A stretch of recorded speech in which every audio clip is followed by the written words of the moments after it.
Our Region's Business is sponsored by PNC for the Achiever in You. Our Region's Business. Innovation, transformation, momentum, improving our communities and driving technologies that will shape our region for generations. The collaboration that brings vitality, prosperity, and life to living. Stay with us for the coming half hour as we examine in depth our region's business. Now, here's your host, Bill Flanagan. Today on Our Region's Business, art and economic development, how quantum theater is showcasing communities on the comeback. Plus, fresh from Alpha Lab, Auto Ref, a new way to buy cars.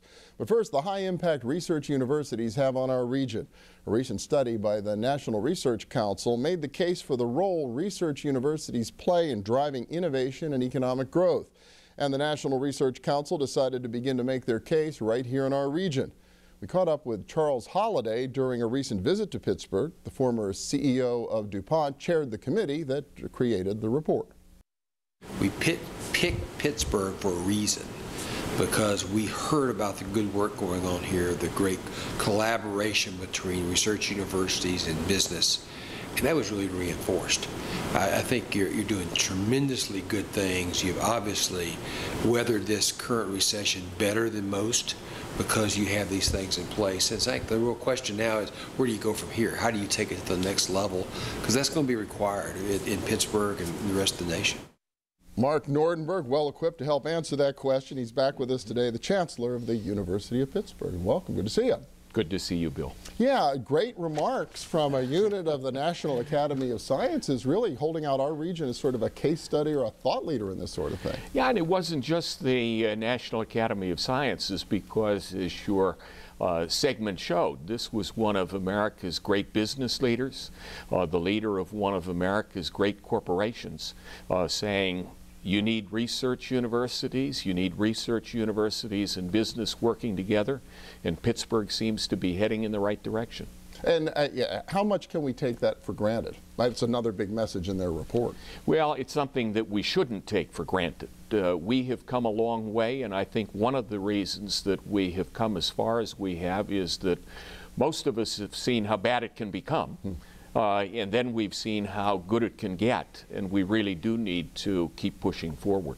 I look at the landscape here in our region especially, and you look over the last 30 years in the comeback period, the role that higher ed in general, the Pitt story and the CMU story are very well told, but even in other communities, higher ed often plays a real leadership role in community and economic development. Is that unusual, or is that the way it happens everywhere in the country?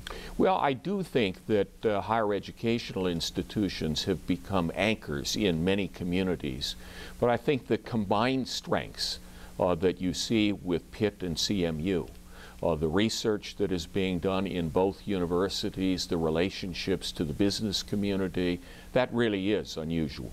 And explain how important that dynamic is, that relationship between the research universities and business. Because, you know, don't corporations have their own research centers? Why is this relationship so important? They used to be more heavily invested in their own research labs than they are today. And so across the country, you do see that many of the famous research labs, think about the Bell Labs, for example, have been cut back, don't function the way that they did. So as the report that was prepared by the group Mr. Holliday chaired said, innovation is the key, and today our greatest national asset probably is the quality of our research universities.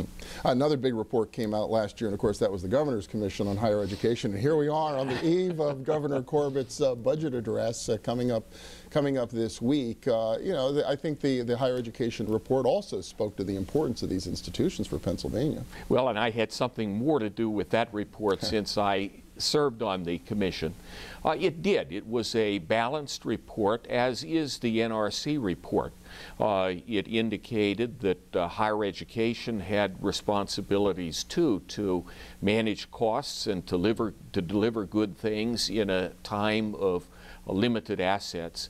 But it also said, looking at the diversity and the strength of the higher education community in Pennsylvania, this was one of the distinguishing strengths of the Commonwealth. Now, do you have a sense that the governor's taking this to heart? What do you expect to see? I'm hopeful that he will take it to heart. It was a balanced report. Again, there were at least as many business people on the commission as educators, and I think it provided a general framework for moving forward that was well-reasoned and hopeful. You mentioned a little bit about Pitt and CMU and especially their role. A lot of that seems to have sprung out of your personal relationship with Dr. Cohen, who has announced his retirement presumably later this year. How confident are you that this relationship that's been established between the two institutions is going to continue, once he's out of the picture, perhaps someday when you decide you want to hang it up?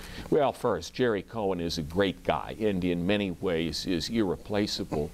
But I think in a way, our friendship sprung out of this commitment to partner for the good of the two institutions and for the good of the region. I think we have now demonstrated how much can be done when we do marshal our often complementary strengths in an effective way. We have regular meetings that are not just between the two of us, but between the leadership teams at both institutions. You can never guarantee anything, but I think we have created a foundation for a good, strong transition. As you look back over that relationship over the last 15, 16 years, I know it's always hard to pick out which one of your children is your favorite, but think about everything that's flowed out of that relationship over the past decade or so. What do you think have been the real achievements that the two of you are proudest of? Oh, I think that it would be impossible to name one. But the two of us have chaired and co-chaired most of the technology-driven economic development initiatives that have been born in the last dozen years. The Pittsburgh Digital Greenhouse, the Pittsburgh Life Sciences Greenhouse, the Pittsburgh Robotics Foundry. We also played a big role in creating the framework for the Center for the Neural Basis of Cognition that really has made Pittsburgh one of the leading sites for neuroscience in the world. We've created educational programs that are distinctive, so you can't name one. It really has been a package of progress that we're both proud of as partners. And really a profound impact on what has transformed Pittsburgh over the last 20 or 30 years. Well, I think there has been a big impact. We certainly see that in terms of the employees in the eds and meds sector. We see it in the spin-outs from both universities. We also see it in the kind of magnetic pull of research universities. You know, when Westinghouse was being courted to move to another part of the country, the presence of the research university community was a big draw. When a person like Pete DeComo was deciding whether to keep Renal Solutions in Indiana or to bring it to Pittsburgh, the presence of the research university community was a real asset for this region. Well, it's exciting. Hopefully we can keep the tradition going on into the future. Mark Nordenberg from the University of Pittsburgh, thank you so much. Thank you, Bill. It's always great to be with you. And next up, AutoRef, an automated referring service that takes the pain out of buying used and new cars. Stay with us.